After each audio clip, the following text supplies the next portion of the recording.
Welcome back to Brewmatures. Today we've got Heater Allen's Pilsner.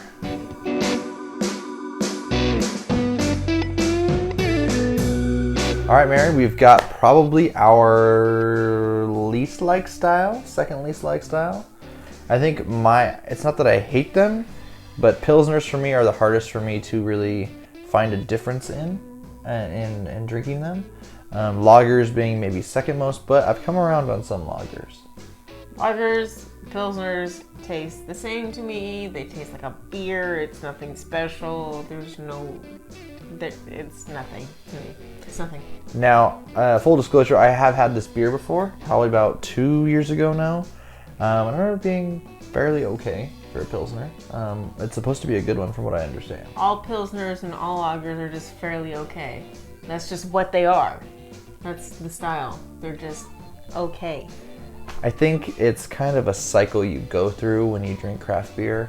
You start off and you end up liking the big flavors of your sours and your stouts, and then you kind of transition to your bitter IPAs and everything, and then eventually you fall back on lagers and Pilsners. I'm not there yet. And I would say neither am I, and I mean, I guess sometimes you don't ever really get there. But I will say they are lower ABV usually, so you can drink more of them. What's the point? They don't taste good. They're not going to get you fucked up. What is the point? Well, I guess all that's left to do is stop talking about it and get to drinking about it. All right, it's time to crack open the can. No, it's not. Why not? Well, we can't. We gotta look at the can first. Silly? Yes, we probably should. Heater Allen Pils, crafted in McKinneyville, Oregon. 5.1% alcohol by volume. Heater Allen Brewing. At Heater Allen, we take no shortcuts in our beer, from using the best ingredients to giving our beers extended lagering time. We believe you can taste the difference, so we'll see.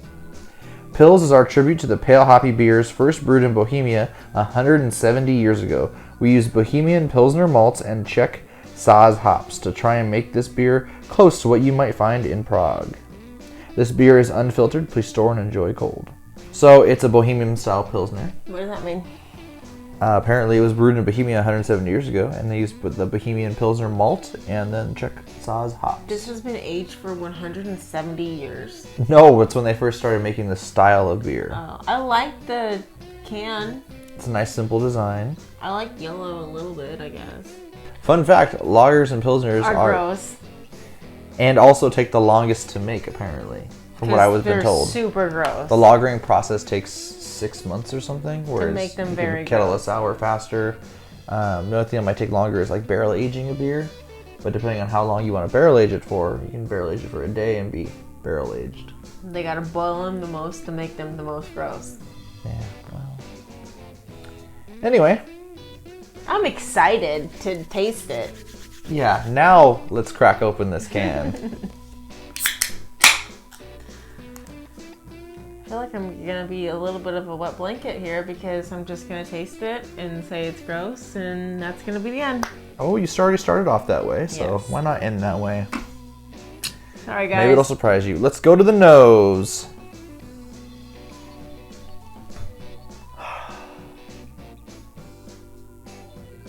It smells like weed. Okay, so you would say it's resiny. I'm getting more of like a almost like a lemon, like a really light lemon. Definitely smells like a crisp beer. Okay, I gotta be more objective. Smells like a beer. It smells like a beer. It's clear as all get out. I mean, there's a little haze to it, but it might just be because it's cold. This beer is probably about 40 degrees right now, I would say. You think so? Yeah. Just pulled it out of the fridge, so probably about that. Just out of the fridge, maybe 40 degrees. Yeah, I agree with that. Yeah, this tastes like a okay.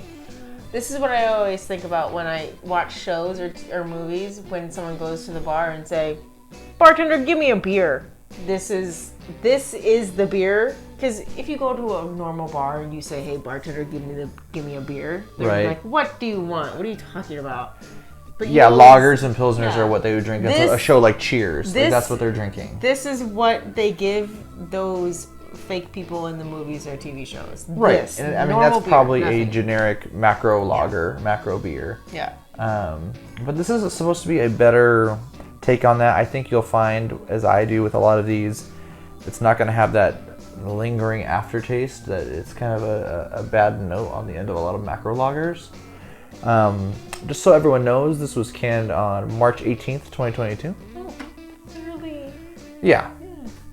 And it's been cold the whole time, both at the bottle shop and here. So let's taste it and see what we find. Okay.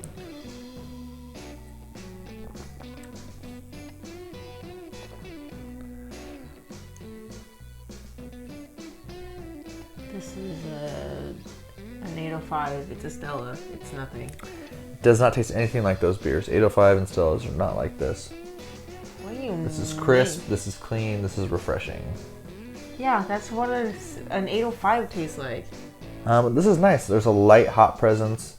The malt gives you a little bit of... I don't even know how to describe that. Nothing. This is a beer. This is just a beer.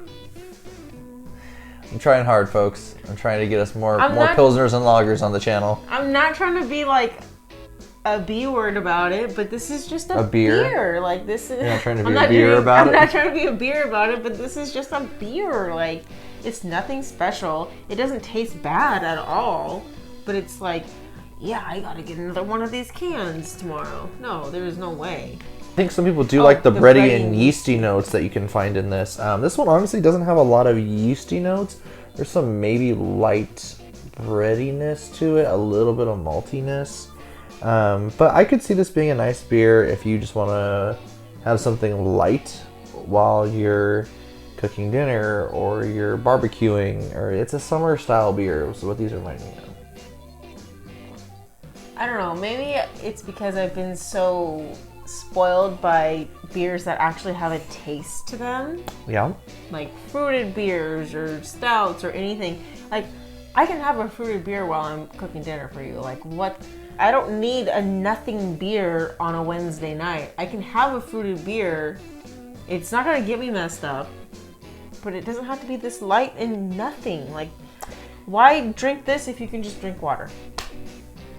That's true. Stay hydrated out there, everybody. Same. No, I agree with you. I'm just trying to be objective about it. I do know that the Pilsner and lager styles are something that people really love. But that being said, I don't think it is our particular style. And that's why we don't buy macro lagers or macro Pilsners. There are some good styles out there. I think Hefeweizen is a style that we could probably get into.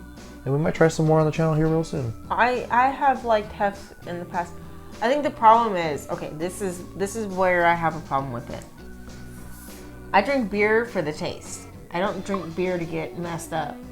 So this doesn't taste like anything to me. Like, right, like and I just said, like I can just drink water. Like why do I? This is a beverage and it doesn't taste like much. And I think some people do get more of a taste from these styles of beer. Yeah. And I wish I could be that person. Because I mean, don't get me wrong, I will drink any beer, most beers, you know, but like if someone put this in front of me, I'm not going to turn my nose up at it, you know. But is it the first thing I'm reaching for when I'm buying a beer? Yeah. No, not necessarily. I'm going to lean more towards, like you said, a sour ale or even a Hefeweizen or something else that I know is going to have a little bit more flavor that I enjoy and that I can pick out. Yeah. Because like you said, when we drink beer with friends and stuff, we want to have something that we're going to enjoy the flavor of, enjoy sipping on. And these are, it's okay. I mean, this is like a beer you have with pizza or something else that you don't care about messing with the flavor of the beer. Yeah, I mean, I guess I don't know, because like I can't be objective about this beer. Like I can't say, oh, this is a 5 for what it offers, because right at the end of the day, I don't know. Like when you said you can have it with the pizza, like I don't even like drinking beer with food. Well, man, like we're going around in circles. All I have to say is, what would you rate this beer out of 5? 2.5. Like, it's just, like, it's not bad, it's not good. It's Okay. So it's very middle. Okay. I'm going to go ahead and give this a... It's tough. I think I'm going to give it a 3. Why? Because I can't find anything detracting about it other than I wish it was a different style of beer, but it's not trying to be a different style of beer. Is it something that I would go back to and pick out myself again? No. But it doesn't have any detracting marks. Like, it's compared to like a Budweiser, Bud Light, which I believe are also Pilsners or lagers. It doesn't have those nasty notes I get at the end of it. It doesn't taste like a Heineken, which is probably the nastiest of all the beers out there. And this, this doesn't taste like that. It's crisp, clean, refreshing, smooth, and that's kind of it. Well, we've gone back and forth on this beer a lot, and at the end of the day, it is our opinion on this beer. It's our personal tastes that go into ranking it. But I want to turn it to you down there in the comments. Let us know if you enjoy Pilsners. What Pilsners would you like to see us try in the future? And go ahead and recommend some lagers as well, because I'm going to try and get more of these on the channel. Try them out and see if there's any that really knock our socks off. Maybe do those with Rafa, not me. Yeah, we'll get Rafa back. And with that, thanks for watching today's beer review. I hope you enjoyed it. Like, share, subscribe, and until next time, we're the Brimchers, trying every beer from around the world. One sip at a time.